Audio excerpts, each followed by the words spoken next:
thechairshot.com. Always use your head. Ladies and gentlemen, welcome back to the DWI podcast. My name is PC Tunney, and I am the artist formerly known as Pizza Funny, and I am joined, as always, by the man, the myth, the legend, the other half of the world's greatest tag team never. It's him, it is him, it be the DPP. 82and0.com. Try it. Tried it. You have to look it up. The number's 82-0.com. You gotta check it out. Did it used to be named something else? Is this where you can put together a basketball team from all-time players forever and Yes. play in a league against other teams? You don't play in a league. It just simulates. It just Yeah. says, "Here's what you would get. Here's how you would go." It's been done before. And their cheat code is to pick guys with the highest field goal percentage, the lowest turnover rate, the highest They don't even go into that detail. No, see, this was what This was is just like points per game. This is just like the per game stats. I think whatifsports.com. Ah. Let me see if I can. Yeah, this one's just like points per game, rebounds per game, steals per game, blocks, all that, just the top stats. Okay. Go to whatifsports.com. Same thing? Better.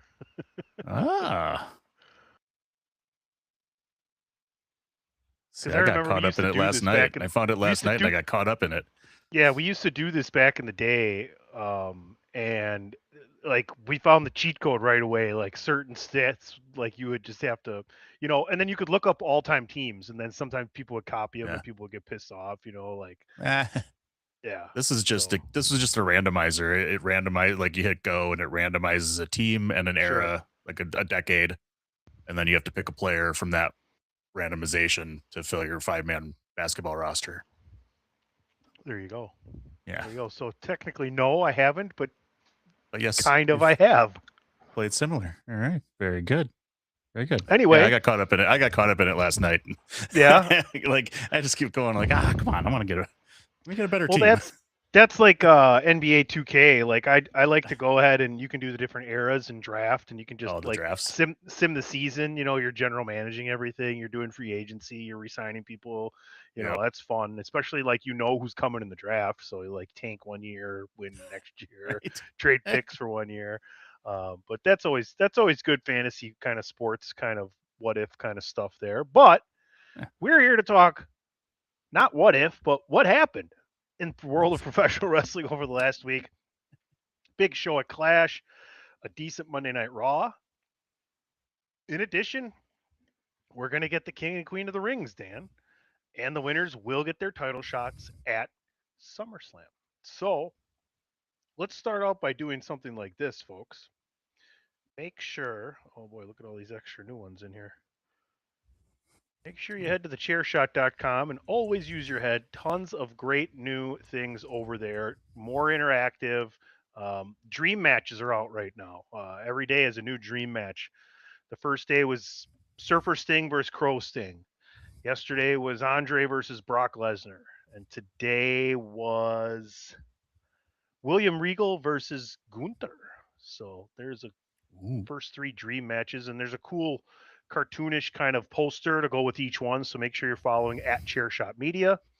Don't forget as well to head on over to prowrestlingtees.com/thechairshot. Check it out. Tons of great t-shirt designs. Makes a great gift for the wrestling fan in your life. That's prowrestlingtees.com/thechairshot. DP, let's get into it right now. How did you like Clash in Italy? Did you enjoy it? Did you enjoy your Sunday afternoon PLE?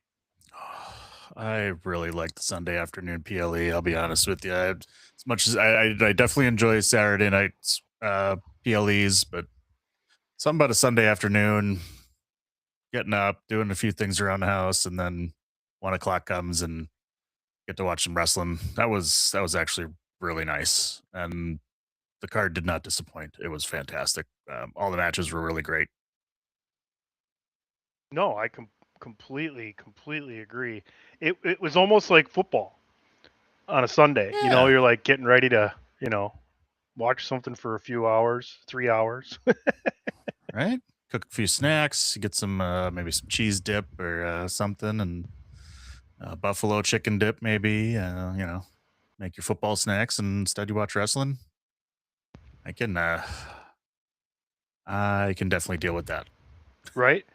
Well, let's get into the card. Cody and Gunther led us off on ESPN. The first hour was on ESPN. How big is that? Like actual ESPN Sunday afternoon, and there was nothing else sports-wise on. You had College World Series, softball and hardball.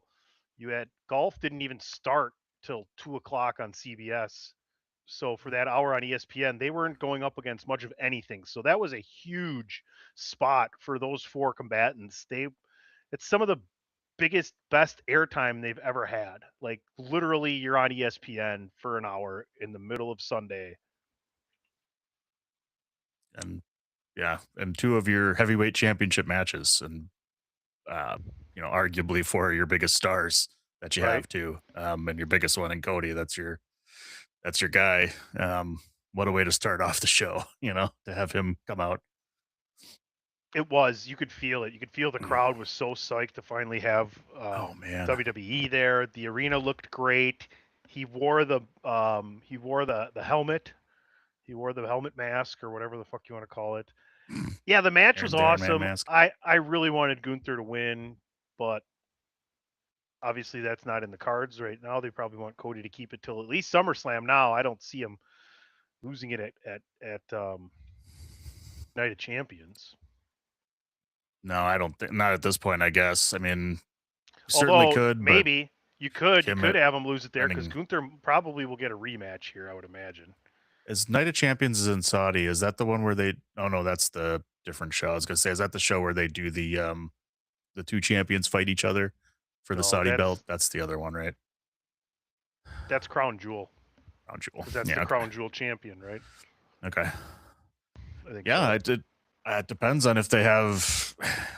They haven't been having both titles defended on all the shows, so it depends on if he defends it. And if it's not Gunther taking the title, who are you going to give it to at that point? Unless you have Brock come out and do it. I guess we might talk about that, but I mean, depending on where they're going for SummerSlam.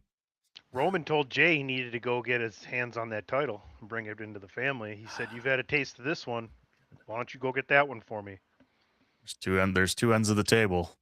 There's two heads of the table, or whatever he said. Yeah. We'll get back to that. Back to that. What's next for Gunther? Well, I mean, what's next is the rematch. So that's pretty much going to wrap that up. That was a really good match, though. I thought the timing was good. I enjoyed the finish. Those two guys just work well together. And plus, the crowd was so fucking hot. Whoever was coming out first was just going to knock it out of the park unless they biffed a whole bunch of spots. Right. Yeah, and they didn't. I mean, no, everything worked really well. And they have between the submission holds and the mat wrestling and some of the high flying spots that Cody does. Everything just really worked in that match. And just for it being, and even on top of that, being the opening match is going to be super hot with the foreign crowds and everything too. So the whole thing just really worked, and it would have been nice to see Gunther win. I'm guessing, they're going to have the rematch with the kind of the finish with Gunther having his leg under the rope and complaining about that. Obviously set up for the rematch if they do have it at Night of Champions, I would imagine. Or there's the next Saturday night's main events after. It's in between. It's in July. They could. I'll probably do a Night of Champions. Makes a lot of sense. I don't. Yeah. It's after Night of Champions. So, clearly they've set up with the bad call by the referee, set up the rematch and gives Gunther the out as well for taking the loss. So Night of Champions is on the 27th.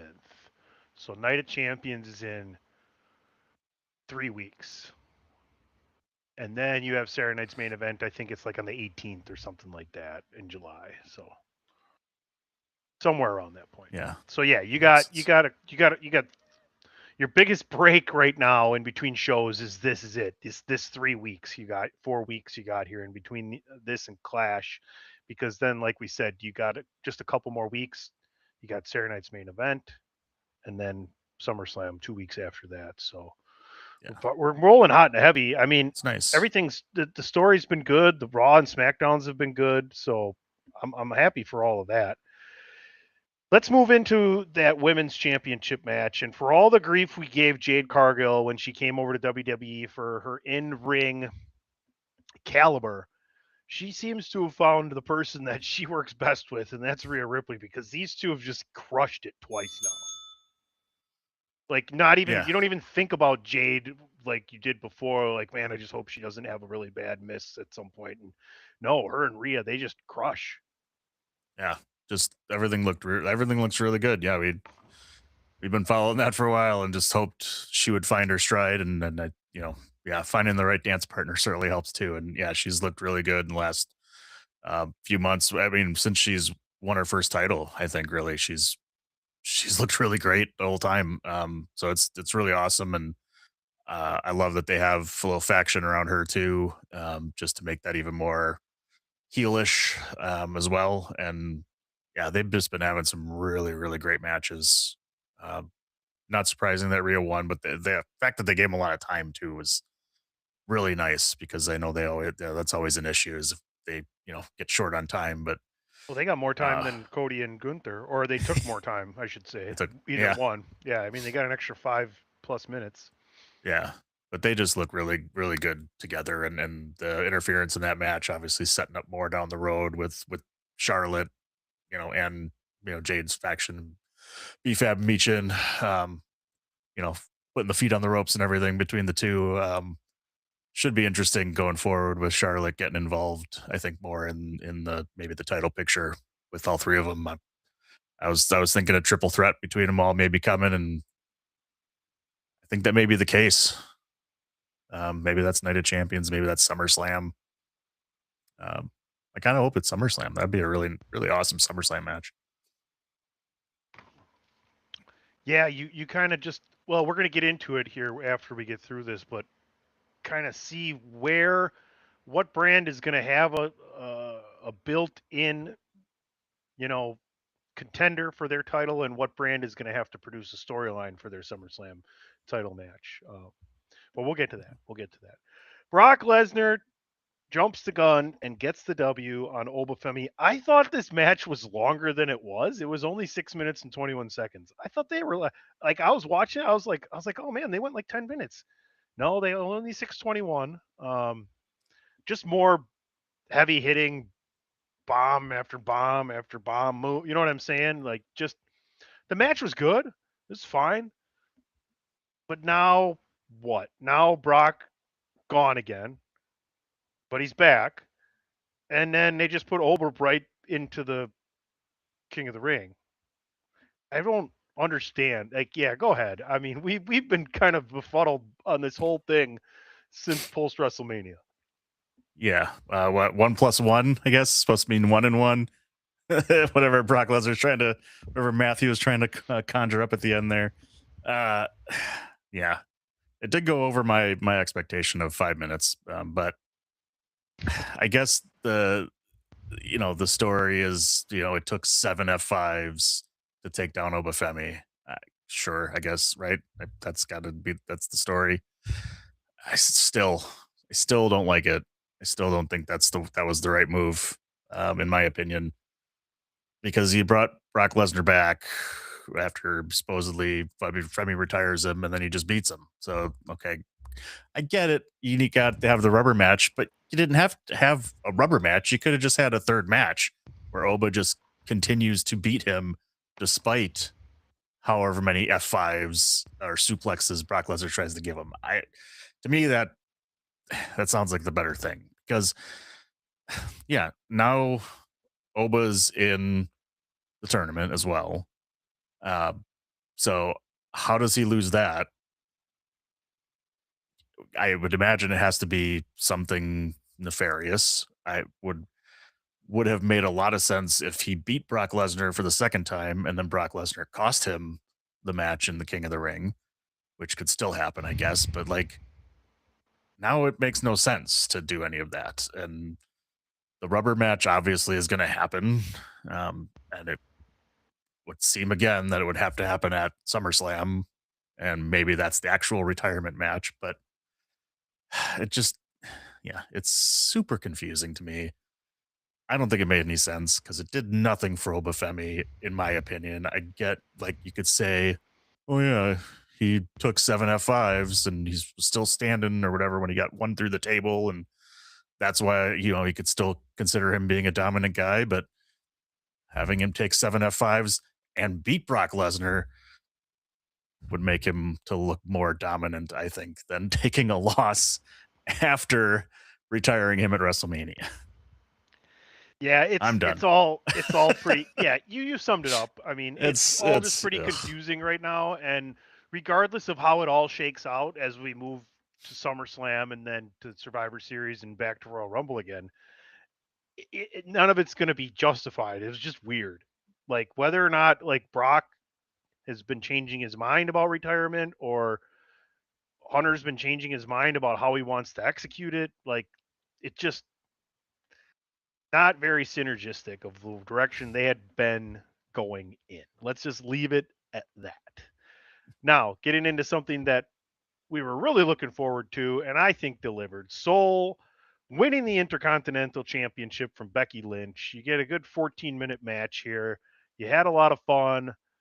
I mean, Becky just continues to show why she is a hard person to argue against being the greatest women's wrestler of all time.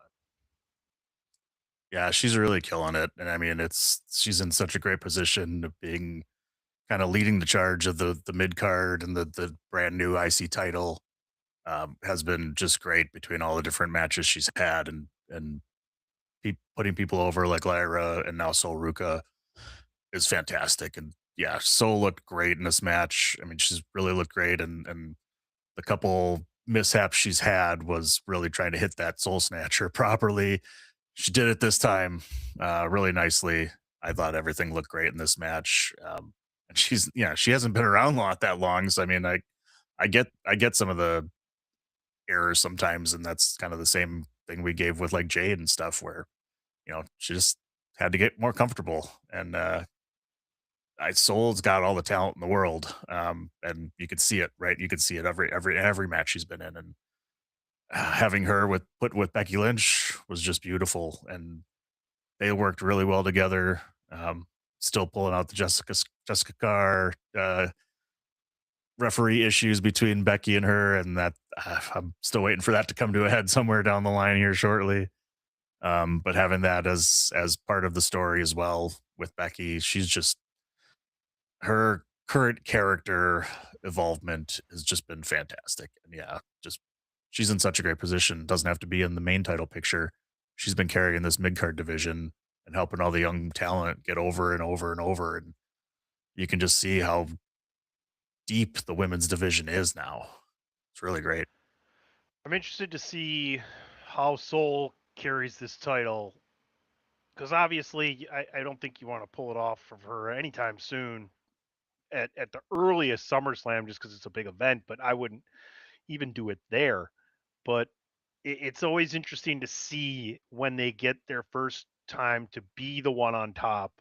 We're going to find out if you're as good holding as you are chasing, or are you going to turn into somebody that we're always like, well, you don't need a long title run because you're really, really good when you're chasing. So let's hope that's not the case. Let's hope there's some good feuds for her coming up.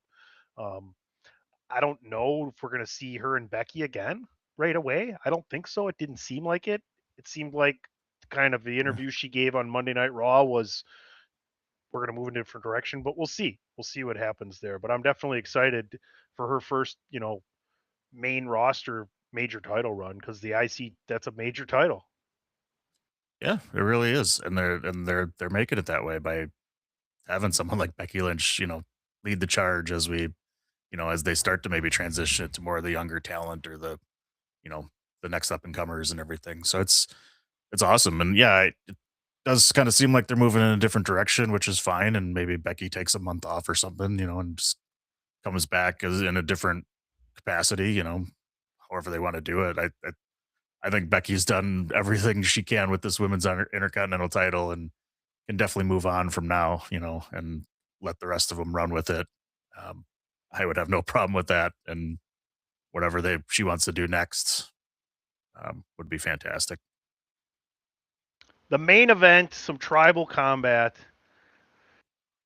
And Roman Reigns remains undefeated in tribal combat matches now, having had defeated Jey Uso, Solo Sikoa, and now won Jakob Fatu.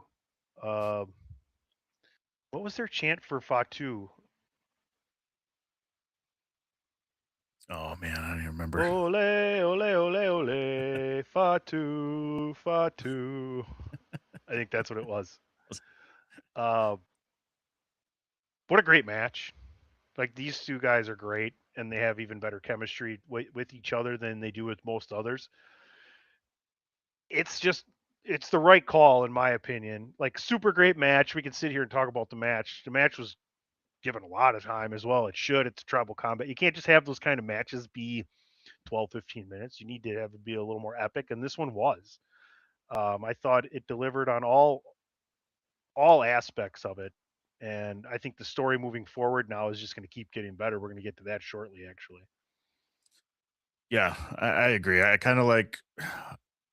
I hope they continue to kind of do this. I haven't really been paying enough attention, but the main event match should get almost like twice the amount of time, as every other match. Like it should be longer. It should be more epic. That's kind of what the main event should be, and these guys delivered the entire way. Like it was. I mean, there was, I guess you call them slow spots, but I mean, they went around the entire arena, hitting each other with everything, and then, worked their way back to the ring and, had the table spot, had the toolbox spot, did a bunch of stuff there and, just kind of hit everything they could, so it was really awesome.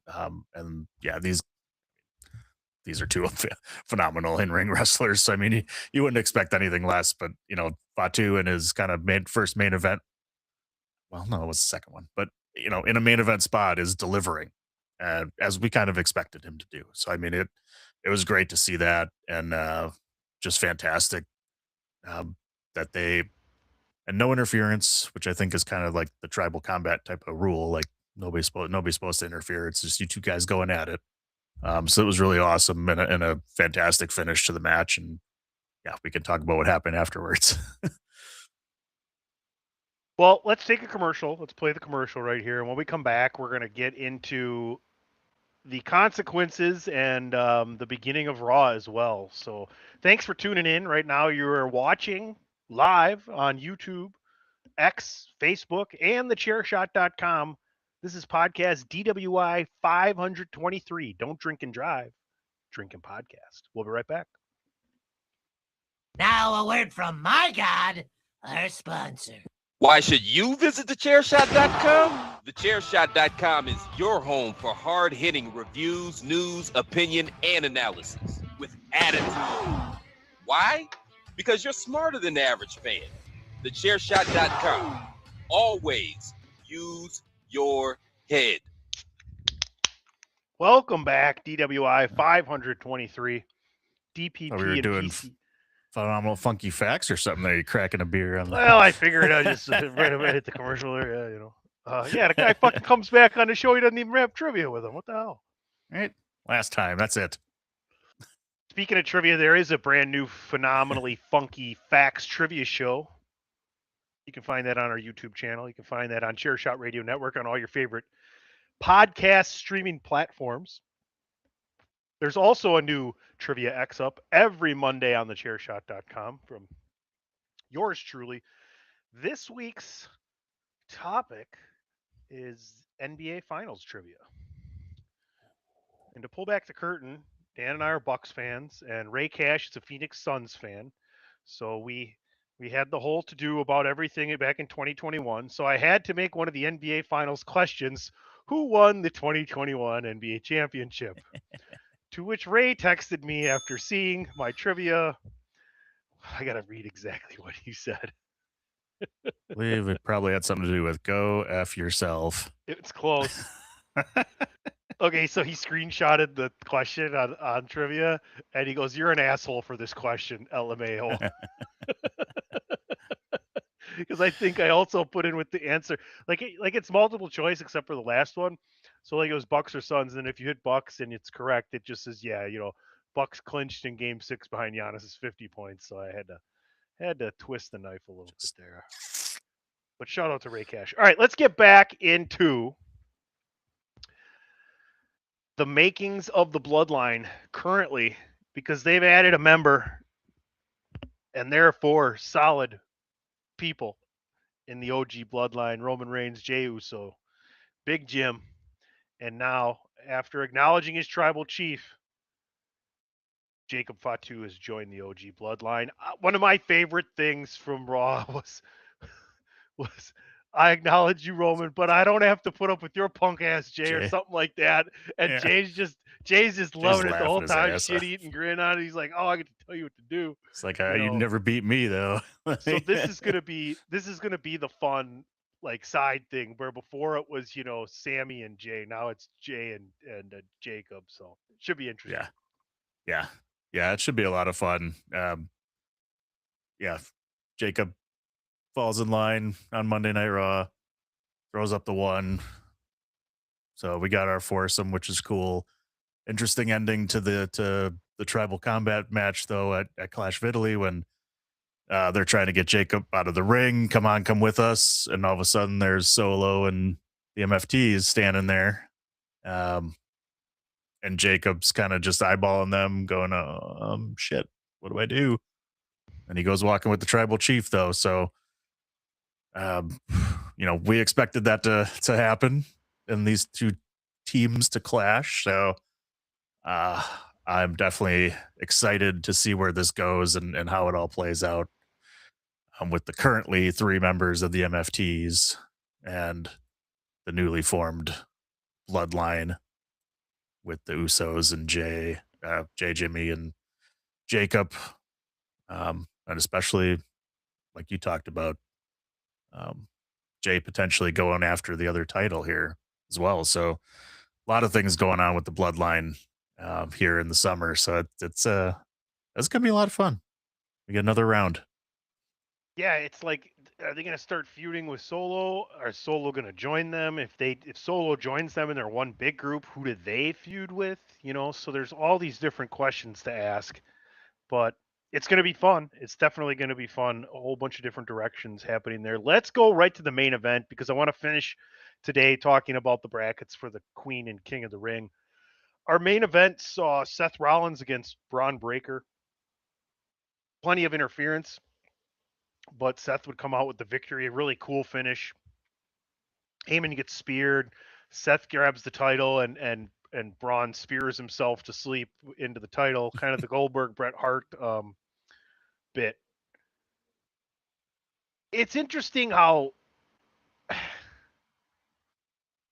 I don't know that Seth Rollins and Braun Breaker has become a main event on Monday Night Raw after a pay-per-view.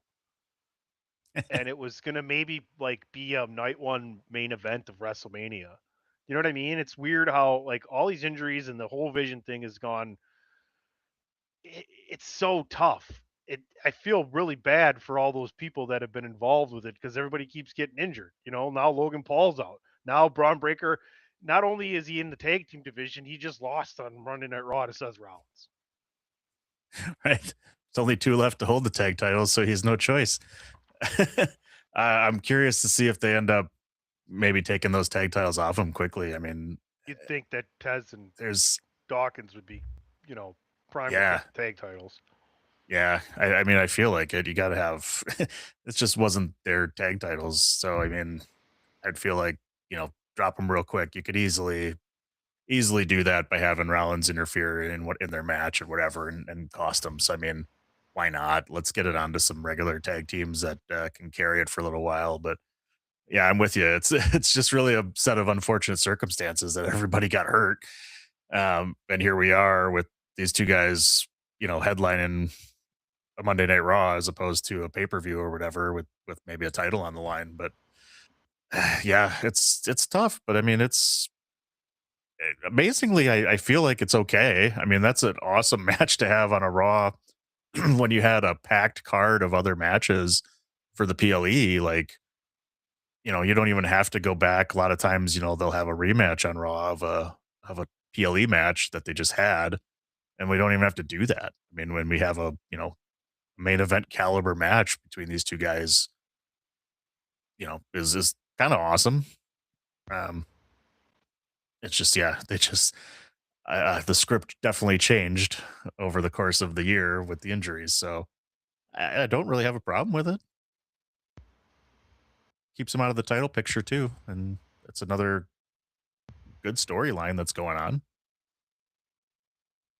True. It's just far from the heights of what it was going to be, So we'll see. We'll True. see. All right, I really want to get into this. The brackets are out for the King and Queen of the Ring, and I like the way they do it. They get 16 people involved in each men's and women's bracket, but they do 4 fatal 4-ways, which is awesome. And then you get semifinal matches, right? So let's start on the women's side. Io Sky is your first semifinalist for the Queen of the Ring, defeating Roxanne Perez, Julia, and Lash Legend. If the bracket looks the way it should go, and it's not just put in there with the 4 divisions, Io would face the winner of the fatal 4-way between Bailey, Raquel Rodriguez, JC Jane, and Kiana James. So out of Bailey, Raquel Rodriguez, and JC Jane and Kiana James, who do you see coming out of that quadrant? That's really tough. The King and Queen of the Ring used to be like your next kind of up and comer type of thing, but now it's someone to challenge for the title at SummerSlam, and obviously we've seen who've won it before with Gunther and Cody Rhodes and all them. So I mean, it's not necessarily going to be a younger person. So I kind of feel like Bailey's going to win this thing, and move on to face Io Sky, just because they haven't. They've been in a weird spot with Bailey, I guess, and I don't see Raquel winning this thing at all. I could definitely see Kiana James maybe go pulling out a surprise, but I don't see any of them getting past Io. So I mean, I'd kind of like to see Bailey win it, get a little momentum, and have her and Io go out in the semifinals. I think with the push that they've been given Fatal Influence immediately, why not have JC Jane? Sure. I think JC Jane should win her Fatal 4-way. I think JC Jane should beat Io Sky, and JC Jane should be the one to lose the Queen of the Ring tournament, right? That's like a hell of a first few months. You come out and you immediately feud with Charlotte and Rhea with your faction. You get tons of screen time. You make it to the finals of the Queen of the Ring, your first, in less than 6 months on the main roster. I think that would be huge. All right, let's slide over to the other side. One of the quadrants is Sol Ruca, Lyra Valkyria, and look at this: Charlotte Flair and Jade Cargill in the same Queen of the Ring Fatal 4-way. DP, I like Lyra here because Jade and Charlotte kind of cancel each other out. Sol's got that IC title. I think Lyra takes advantage here, and somehow we continue that Charlotte and Jade feud that you were talking about before. Yeah, I'm 50-50 on this because I would like to see Lyra. I think she's got all the talent in the world. I would love to see her get into the main title picture. And yeah, Flair and Cargill could easily just cancel each other out, have a, fight their way back to the backstage or something and disappear. And it's between Sol and Lyra or something, and have them not even be involved in anywhere near the finish. And that's an easy out for both of them to not have to go to it. I could see Charlotte as a surprise winning this whole Queen of the Ring tournament. And maybe that's where we get that SummerSlam match that I've been talking about, even though she wouldn't be a one-on-one match. Maybe they turn it into the triple threat. Jade sneaks her way in there somehow or something, and we get those 3 together. Odds are it's probably your thought. I'm with you on Lyra. I think she's going to win that. It makes a lot of sense because everybody else is really involved in something else. I would say Flair would be my surprise, but I'm going to go with Lyra as well. In the final quadrant of the Queen of the Ring Fatal 4-Way match, Liv Morgan, Becky Lynch, Alexa Bliss, and Chelsea Green. DP, thoughts here? I love Chelsea Green so much. She's just so awesome. I don't think she has a chance here, but damn it, it'd be awesome to see her like just win this whole thing. It's strange to me that Liv Morgan is in this. She's the champ. She's a champion. Yeah, but all the members of the Judgment Day are in it. So Well, that was kind of one of the storylines in the back was like Roxy lost, and then Liv was like, well, that's okay, I'm gonna win, and then she looks at Raquel and, or you're gonna win, Raquel. It just doesn't matter, even if you would have won, Roxy. yeah, it's odd. The fact that she's in it makes me believe that she's going to win here, and maybe be in the finals until she loses in the finals to somebody. So I feel like Liv Morgan's going to win this. I don't see Chelsea winning it. Alexa, the only reason Alexa I could see winning is if Charlotte won and them two would have to wrestle each other or something. And Becky, I think, again, with that, just losing the IC title and what's been going on with her and the referee issues, I feel like that issue is going to happen again. I'm sure we're going to have the same referee, Jessica Carr, in this match. That's going to screw something up. So I like Liv Morgan here. I like Chelsea Green to win the whole thing. Yes. You remember before she got hurt, we had that whole thing with Michael Hayes talking about some people just have a ceiling, and mentioned her on Taker's podcast. And then a whole bunch of people came out and were like, well, fuck that guy. Just give her the belt just to fuck him. She's that good. And it seems like a good spot to just at least heat her right back up again, because the people will go crazy if she gets a title shot at SummerSlam. It'd be awesome.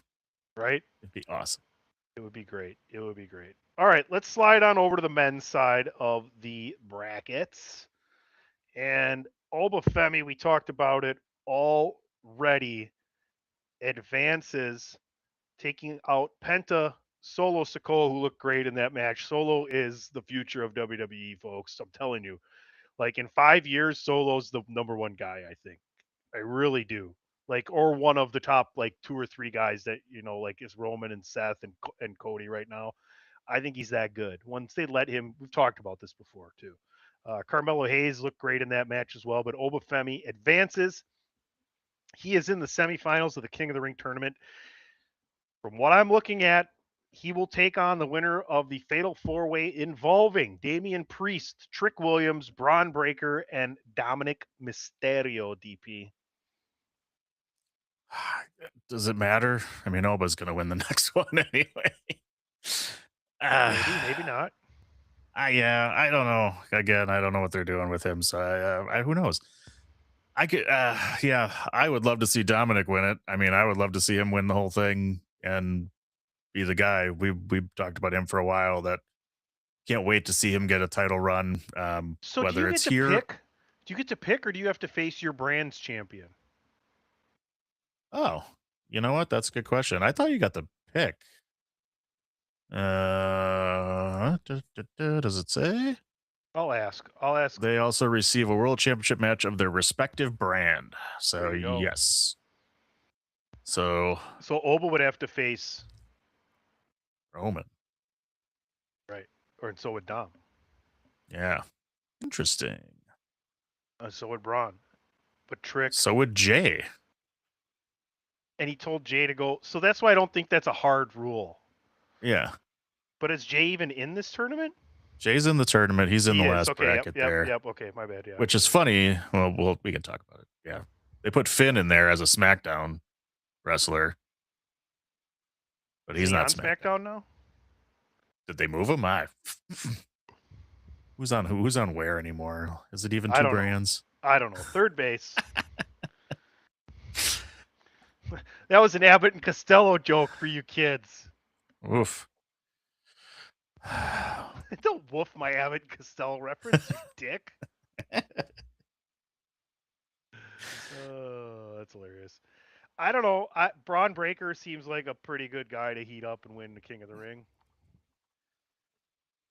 Yeah, I would love that. I think. I mean, they could even do Trick Williams. I mean, I would love to Because here's the see. thing. Here's the thing about Braun Breaker, loosely associated with Brock Lesnar because of the connection with Paul Heyman. That's how you could probably get Oba out of this tournament and have the final match or the Have third Braun. match of the trilogy at Night of Champions. Yeah, have Braun take him Because out. you know they want Brock out there, especially if they know Brock's going to retire. They want him out there one more time. Like they love the Have to. biggest stars. That's why Shawn and Taker had a tag team match one last time.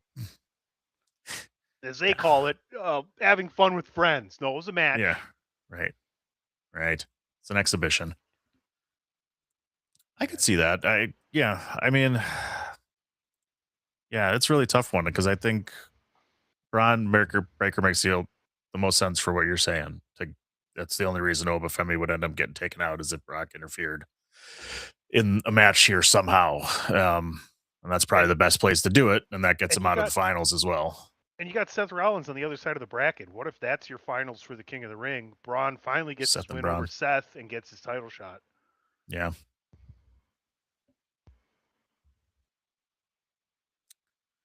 It's hard to argue anybody else winning this thing, looking at the rest of it, if they're going to keep a storyline going as well.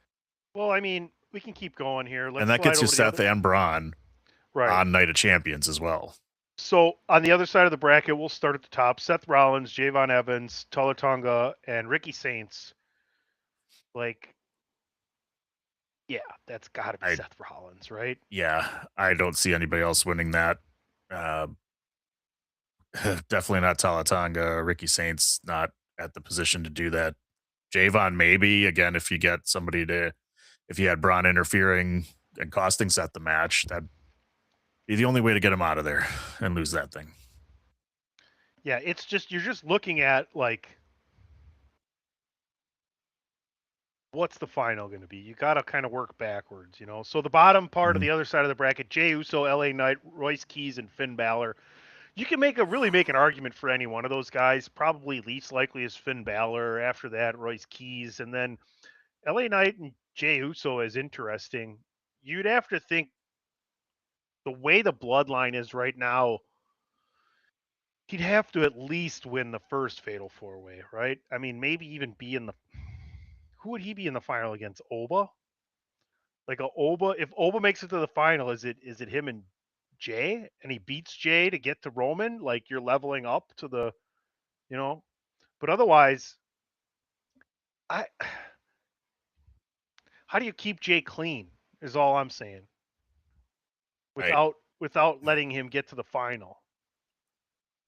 I mean, the only way you really do it is having someone interfere in a sense. I mean, he loses Seth beating Jey wouldn't be a bad thing. I mean, maybe the Vision comes out to try and stop Seth, but accidentally hit Jey and Seth wins, you know, kind of thing. Yeah.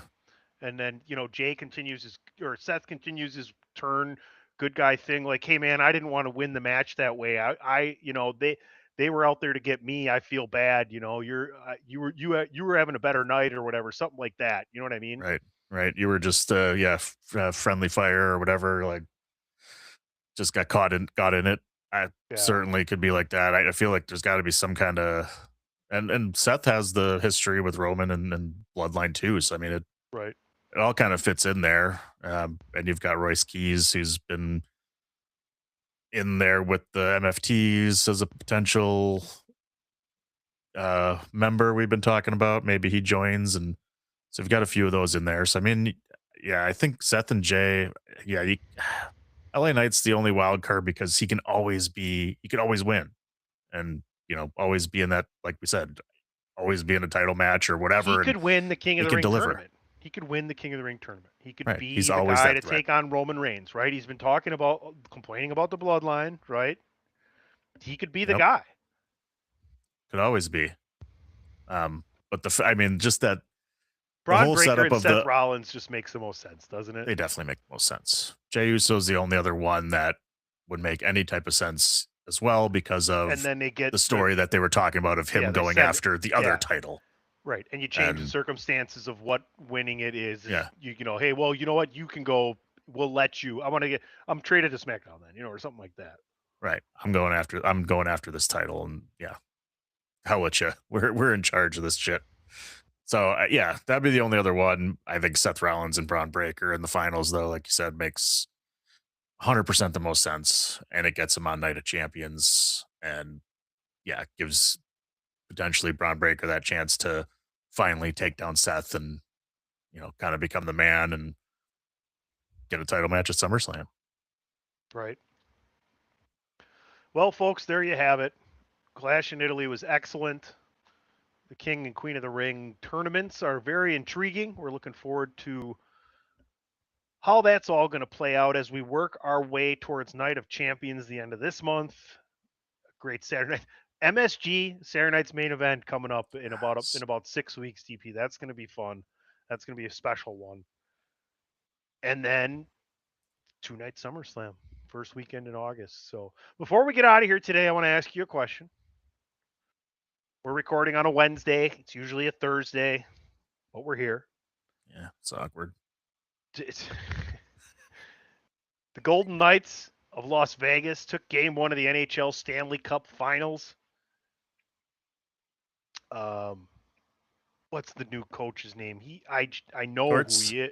Huh? Torts, old Tortorella. Yes, because he was the coach when the Lightning won their first title back in the aughts.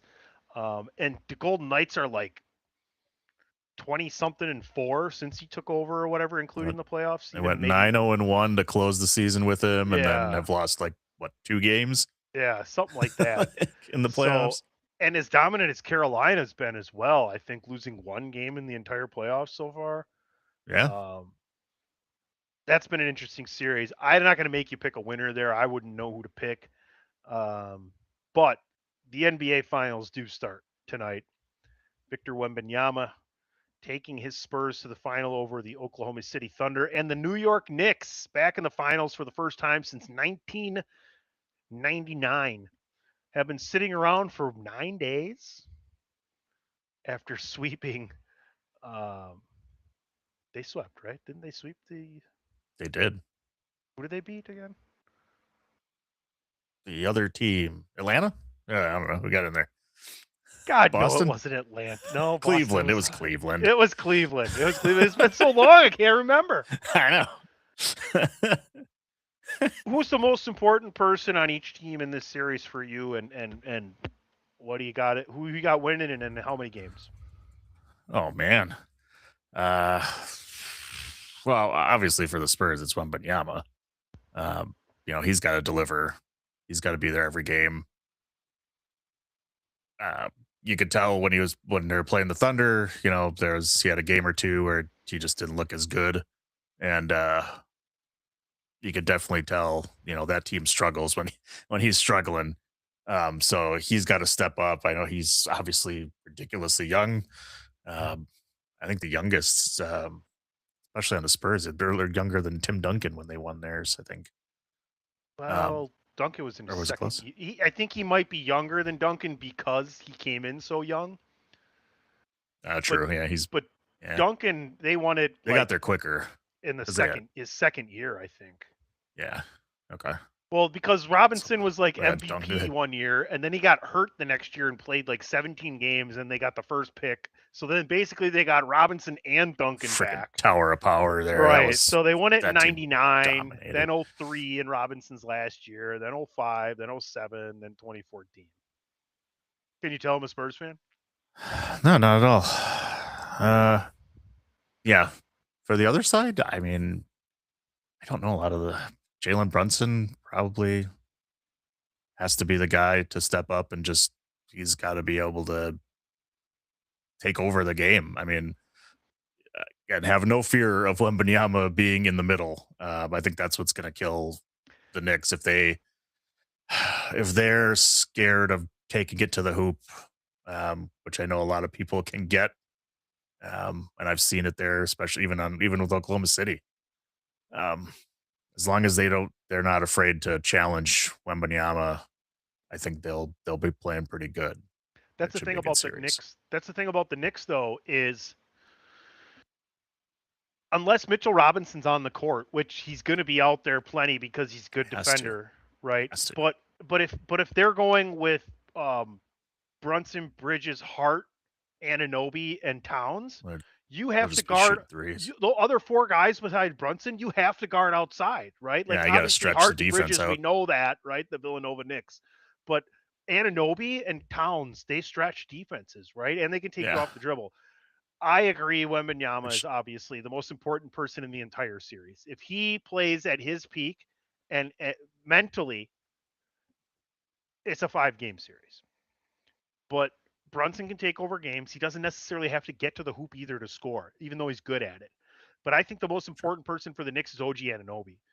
Anunoby can do so many different things, take you off the dribble. He can shoot the three and stretch the floor, and he can guard 1 through 5, right? He's the defensive guy for them. He's the guy that steps up, and he's a guy that can play Wembanyama hard.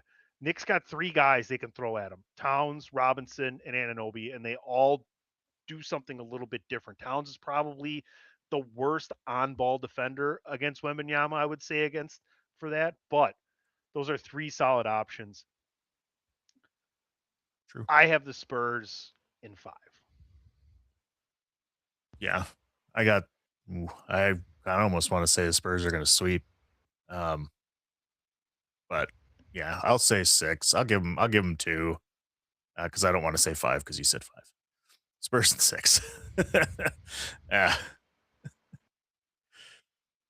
Well, there you go. Dan's got Wembanyama winning his first title at Oh. MSG, clinching it. And at MVP. He'll be MVP as well. I don't see anybody else getting it in this.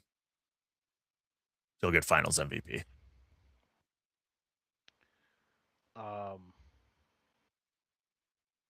Wemby averages 30.4 points per game against the Spurs, or against The Knicks. the Against the Knicks. Knicks? Sorry, yeah, against the Knicks all time. Only 3 other people in NBA history with a minimum of so many games played averaged 30 plus points against the Knicks. Do you want to guess? How many players? 3?